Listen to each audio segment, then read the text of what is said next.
नमस्कार। समाचार बिहार के राजनीतिक घमासान की।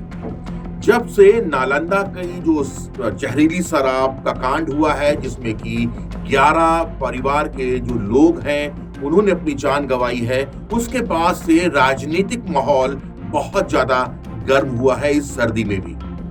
आपको बता दें कि पहले जो बीजेपी है उसने भी शराबबंदी जो कानून है उसको लेकर सरकार और जो अपने सहयोगी नीतीश कुमार के ऊपर भी उंगलियां उठाई थी। उसके बाद में जब यहाँ पर चिराग पासवान आए तो उन्होंने भी कहा कि जो मुख्यमंत्री हैं नीतीश कुमार वो संवेदनहीन होते जा रहे हैं और इस तरह के कानून लोगों की जान ले रहे हैं। इसके बाद में आरजेडी कहां चूकने वाली, और आरजेडी ने एक नया दांव चला है।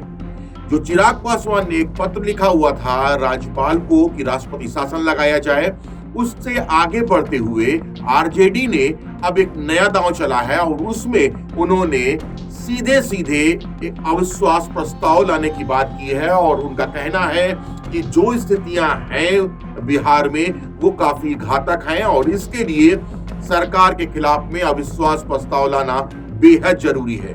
तो भाई वीरेंद्र जो प्रवक्ता हैं राष्ट्रीय जनता दल के, वो क्या कहते हैं, सुनते हैं पहले उनकी बात, फिर आपको बताएंगे कि इसके आगे की रणनीति क्या बन रही है। वापस ले लेना चाहिए। देखिए, कानून पर क्या वापस लेना चाहिए पर हम ज्यादा नहीं बोलेंगे, लेकिन उस पर निश्चित रूप से संशोधन होना चाहिए और मुख्यमंत्री जी को विचार करना चाहिए। और सरकार अगर चाहती है कि पूरी तौर पे हम लागू करें तो ये सरकार को सख्त होना पड़ेगा, लेकिन सख्त सरकार नहीं है। सरकार के जो रसूखदार नेता है वही शराब का खेप पर खेप, और जो वही पदाधिकारी को पोस्टिंग हो रही है जो आरसीपी टैक्स दे रहे हैं। जो आरसीपी टैक्स नहीं देते उन पर कोई कार्रवाई नहीं होती है, जो आरसीपी टैक्स देते उन पर कोई कार्रवाई नहीं होती है, जो नहीं देते उन पर कार्रवाई ही और गाज ही गिरने का काम। आने वाले सत्र में अविश्वास प्रस्ताव लाने देखिए, देखिए सबसे बड़ी चीज है कि हम संशोधन देखेंगे, अध्ययन करेंगे कि संशोधन क्या है, बिहार की जनता के हक में वो संशोधन है या फिर हमारे दल के हक में है कि नहीं है।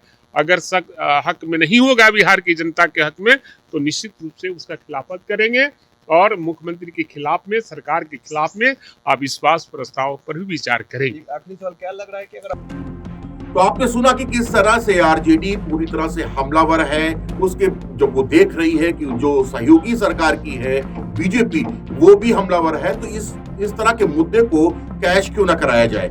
हालांकि इस पर जब बात की हमने जनता दल यूनाइटेड के जो प्रवक्ता हैं उनसे पूछा गया कि आखिर जो अविश्वास प्रस्ताव लाया जा रहा है उसके क्या निहितार्थ निकलने वाले हैं, तो उन्होंने कहा है कि उनको अविश्वास प्रस्ताव का कोई भय नहीं है, लाने दीजिए अविश्वास प्रस्ताव, हम उसका मुकाबला करेंगे।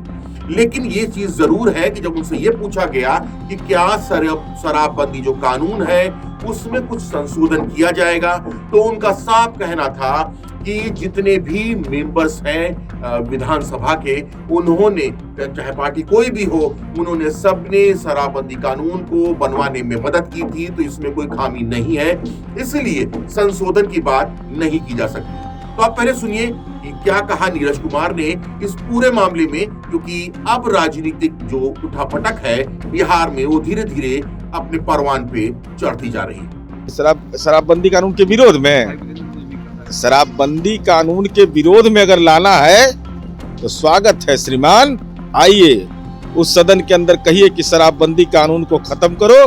मार्च के सत्र में बिहार की जनता को भी एहसास हो जाएगा कि शराबबंदी के प्रति इनका नजरिया क्या है। चिराग पासवान कह रहे हैं कि मुख्यमंत्री से बिहार नहीं संभल रहा है, हम राज्यपाल से आग्रह करेंगे कि राष्ट्रपति शासन लागू कर दिया जाए। अरे बेचारे, उनका तो यही काम न है भाई। आ गए न बिहार, आ गए न बिहार। चिराग पासवान जी तो लालटेन के न चिराग हैं, तो उनसे क्या उम्मीद करिएगा। अगर आपको हमारा वीडियो पसंद आया हो तो इसे लाइक करें, सब्सक्राइब करें और साथ ही बेल आइकन दबाना ना भूलें।